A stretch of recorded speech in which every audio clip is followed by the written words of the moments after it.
One of the beauty of services is in repetition, because when you repeat the same texts over and over weekly, or some people do daily, depending on what you go through in life, they change meaning. And this is one of the reasons I read the second blessing of Amidah in English. Those in it we say thank you to God, or we bless God, we acknowledge God, who keep faith with those, or remain with those who sleep in the dust. And normally it refers to maybe those people who don't have home, or those people who have to spend night in difficult circumstances. But photographs from Turkey, of course, come to mind when people who literally sleep in the dust. Some people died, and some people have to spend the night without home. And this suddenly comes to life. And God becomes the God of support with those who don't necessarily have support. A few weeks ago, I was reminded of a story by cantor Zoe Jacobs. This is not a story written by her, but she told it and reminded me of this story. I couldn't find the author of it, but it's a beautiful story. There was once a king who was visiting a town. In preparation of the king's visit, the town decided to fill a giant barrel with wine and present it to the king upon his arrival. Nice idea. They came up with this brilliant idea. Each family of the town would bring one flask filled with wine and pour it into the giant barrel. And this way, the barrel would fill with wine. I'm not sure they understood how wine works. And it wouldn't be a nice wine. But let's keep listening to the story. Let's assume that everybody has the same wine. They placed the giant barrel in the center of the town with a ladder reaching to the top. And every day, people lined up to pour their flasks of wine into the barrel. The day finally arrived, and the king visited the town. The people were so excited to present the king with this wonderful gift. The king was shown the barrel and was given the kingly goblet. They filled this goblet with wine from the giant barrel. People were shocked by the look on the king's face as he drank the wine. The king was obviously very unhappy.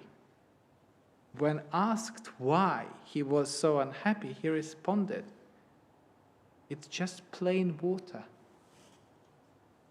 It turned out that each family thought to themselves, "Why should I be the one to pour in the flask of wine?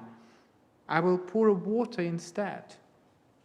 I'm sure no one will notice if there is just one flask of water among all that wine. Everyone in the town made the same calculation. So no one poured in the wine, but water instead. Everyone was relying on someone else. Sometimes it feels like we live in the world where everyone relies on others, and nobody brings a real wine into the shared giant barrel of wine, or whatever it can represent.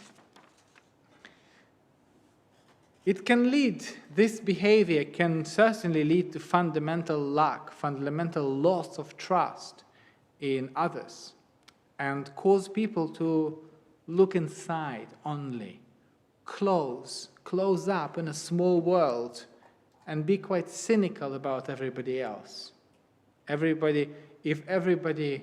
you believe that nobody will care, nobody will contribute, then the only person you care is yourself. The name of this Torah portion is Yitro. Its most famous part is the text of Ten Commandments, of course. But we will focus on the Ten Commandments tomorrow, and I know that Rabbi Michael Hilton is reading Ten Commandments. So I will focus on the story immediately before the Ten Commandments. And I think it's not a coincidence that they come together. So before the revelation of Mount Sinai and receiving the 2 tablets, the Torah describes the story of Yitro, Moses' father-in-law, the priest of Midian.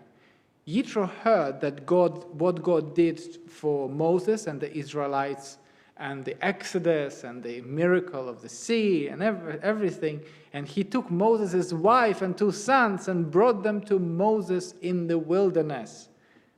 After the very, very moving reunion, Moses shared with Yitro the whole story of Exodus, what happened.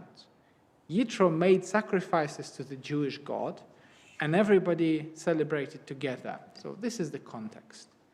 The next day, Yitro watched Moses settle disputes between the people. Why do you sit as judge, Moses, while the people stand about you from morning to night? Yitro asks. Because the people come to me to seek God.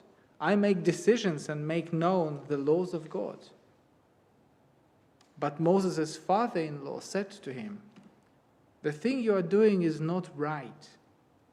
You will surely wear yourself out, and these people as well.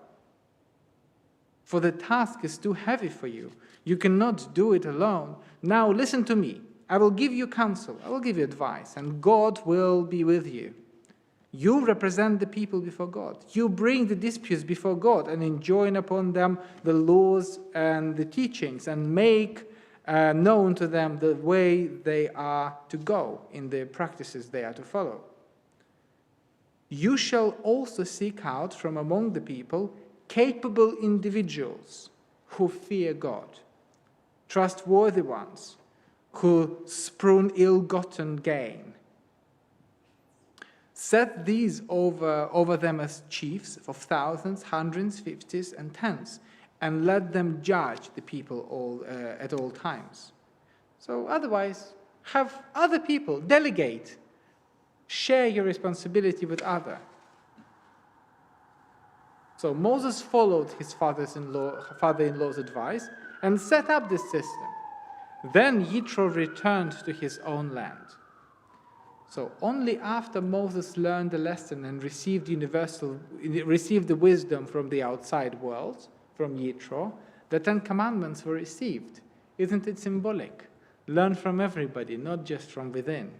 Some commentators cannot possibly accept the fact that a non-Jewish priest gave Moses valuable advice. And some commentators declare that Yitro converted to Judaism before he could possibly advise Moses. I don't think this way, and I only see the beauty in the fact that he was a non-Jewish priest. You can only be a good Jew and receive the wisdom of Torah when you are open to the outside world. Of course, I approach this verse as a liberal Jew, and we have this principle articulated a long time ago, which is to be a Jew at home and a citizen outside.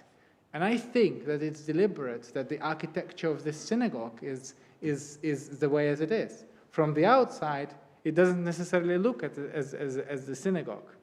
But as you are inside, everything tells you that it is a Jewish place.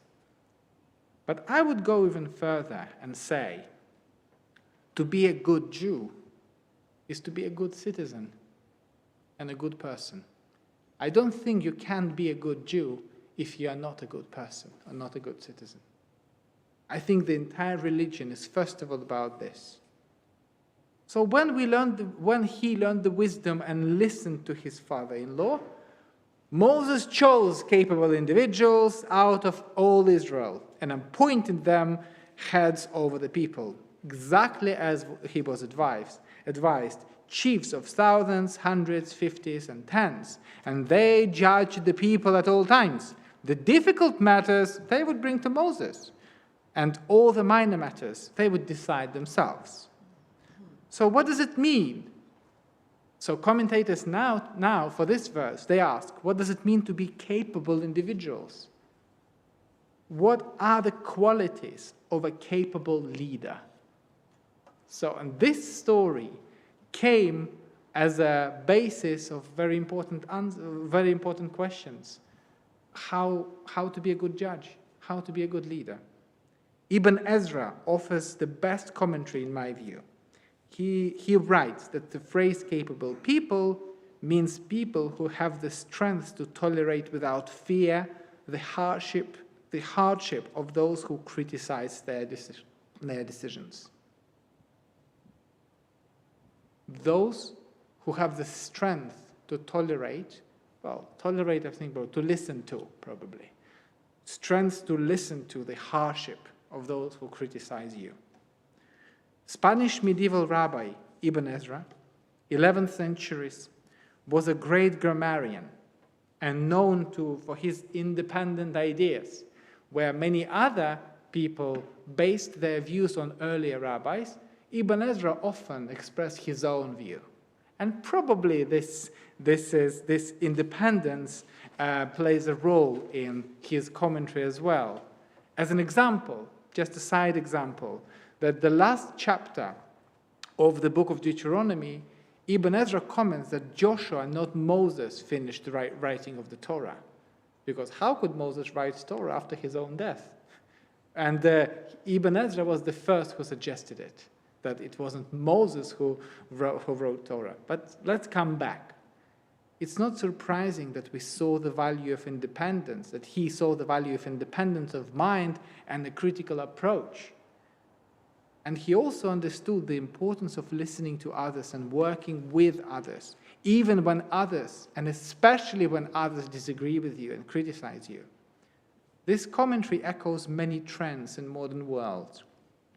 We often think of people, or leaders in this world often think of people who criticize them as enemies, as people who have bad intentions. We need each other. This is true about relationships between countries, between us and others, between diaspora and homeland. We need each other to fill the barrel with the best wine. We need each other to help when natural disasters happen. And we need each other when people you care about make mistakes. Shabbat Shalom.